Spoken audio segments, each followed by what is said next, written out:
આજે તમે કીધું કે જે 5 અલગ અલગ વસ્તુઓ જે હતી પહેલા અને એની મેળે ભેગી થઈ ગઈ, અકસ્માતિક રીતે ભેગી થઈ ગઈ. હા, એટલે એની મેરેજ થતે નિરંતર સંસ્કરણ કર્યા કર, પરિવર્તન થયા જ કરશે. 5 6 તત્વો.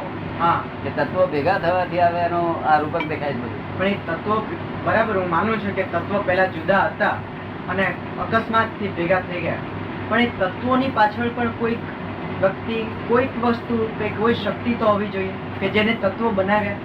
કોનો તત્વો કોઈ માલિક જ નથી, કોનો કોઈ માલિક જ નથી. તો એ આવે કેવી રીતે?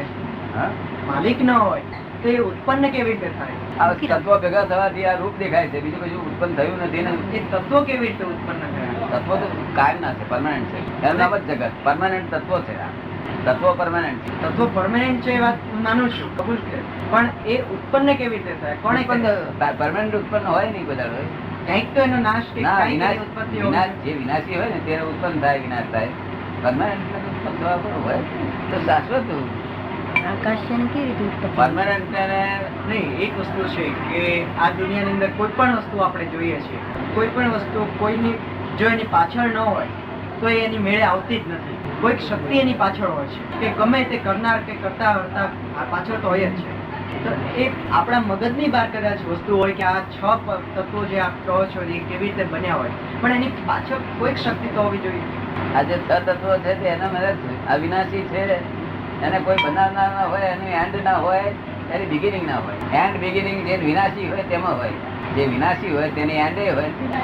આ જગતમાં જે વાક્ય દેખાય છે, કોને સંભળાય છે, નાકે સંભળાય છે, જીવે ચખાય છે, બધી જ વિનાશી ચીજો છે. અવિનાશી કોઈ ચીજ દેખાતી નથી. અવિનાશી તત્વ એક છે આપણી પાસે જોવા જેવું, પણ તે આ વાંખે સમજાય નહીં. આકાશ તત્વ છે. શું છે? આકાશ તત્વ. હા, એટલું તત્વ ખુલ્લું છે આપણી પાસે. બીજું કોઈ તત્વ ખુલ્લું નથી. કેવી રીતે એ કહી શકાય કે આકાશ તત્વ અવિનાશી છે? હે, એને કોઈ પેલી રીતે ખરી સમજાવી શકાય એ રીતે ખરું કે આકાશ તત્વ અવિનાશી છે? શું કે છે? આકાશ તત્વ અવિનાશી છે કેવી રીતે સમજાવી શકાય એમ? હે, આકાશ તત્વ અવિનાશી છે કઈ રીતે સાબિત કરાય એમ? એટલે ક્યારે ઉત્પન્ન થયું, જે ઉત્પન્ન ના થાય અને જે વિનાશ ના થાય એ બધું અવિનાશી હોય, અને ઉત્પન્ન થાય અને વિનાશ થાય એ વિનાશી થાય. આ વાંકે જે બધું દેખાય છે બીજું બધું વિનાશી છે. All this relative are temporary adjustment. બરાબર છે, કબૂલ છે કે And you are permanent. Your self is permanent. કારણ કે ટેમ્પરરી જે કહેનાર છે તે પરમાનન્ટ હોવો ઘટે. ટેમ્પરરી ને ટેમ્પરરી છે એમ કહેનાર એ પરમાનન્ટ હોવો ઘટે. કદાચ એવું ના હોય કે ટેમ્પરરી ને ટેમ્પરરી વધારે લાંબો ટેમ્પરરી ના, હોય. એવું સમજી શકે નહીં. ટેમ્પરરી ને ક્યારેય પણ ના સમજી શકે. ટેમ્પરરી ના સંબંધમાં પરમાનન્ટ હોવો જોઈએ. દાખલા તરીકે કોમ્પ્યુટર અત્યારના જમાનામાં છે, હે, કોમ્પ્યુટરો અત્યારના જમાનામાં છે એ ટેમ્પરરી છે. ટેમ્પરરી. હા, પણ કોમ્પ્યુટર જ પેલા જે પ્રશ્નો પૂછવામાં આવે છે, જે ધંધાને લગતા જે કોઈ પણ નવી વસ્તુ બનાવવામાં આવી હોય તો એ કહી શકે છે કે આ વસ્તુઓ આટલા ગાળાની અંદર ફેલ થશે, આવું પગલું લોમાં આની કરતા વધારે લાંબુ થશે, એ બીજું થશે. હા, તો ટેમ્પરરી કોમ્પ્યુટર પણ છે, ટેમ્પરરી જે એને પ્રોબ્લેમ આપવામાં આવેલો એ પણ એ બધા પ્રોબ્લેમ ટેમ્પરરી છે, વાત ટેમ્પરરી છે. બરોબર ને?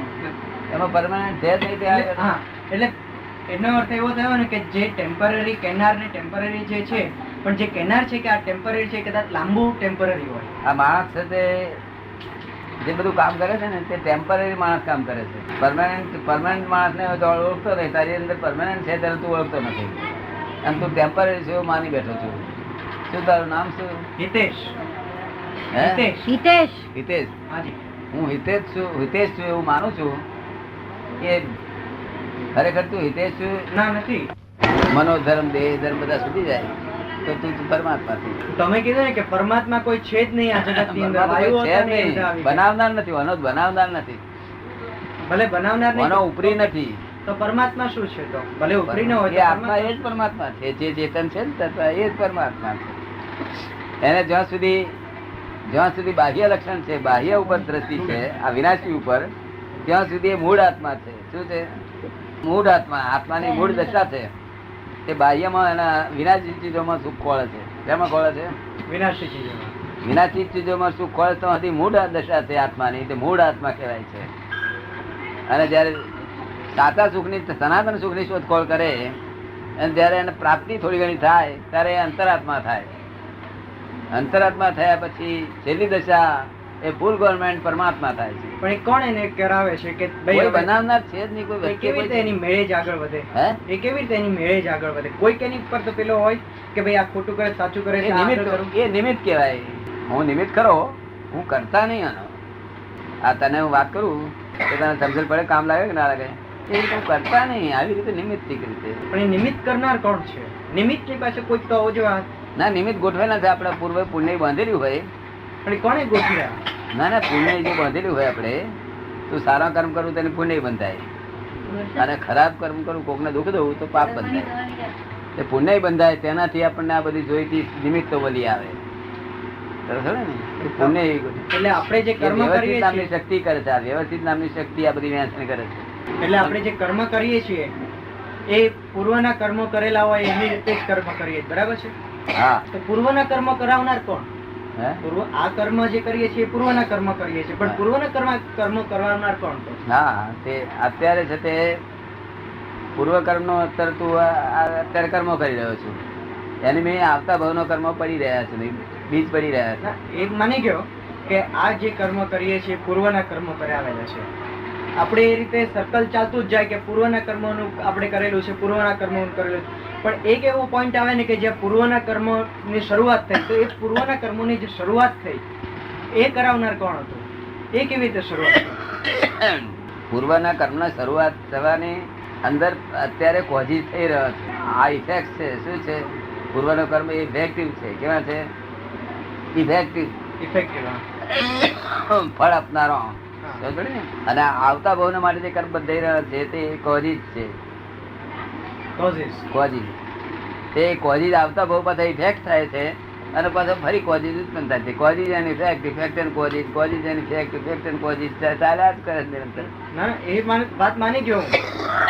પણ એક વખત એ વાત હું માની ગયો, પણ એક જરા પોઈન્ટ ક્લિયર નથી થતો મારા મનમાં શું? કે ઇફેક્ટ એન્ડ કોઝિસ છે, વાત બરાબર છે, પણ જે શરૂઆતમાં સૌથી પહેલા પોઈન્ટ ઉપર આપણે કર્મ શરૂ કર્યા એની ઇફેક્ટ કોણે આપી? શરૂઆત હોતી જ નથી. અને શરૂઆત કોને હોય? ટેમ્પરરી ચીજ હોય, તો પરમાનન્ટ છે.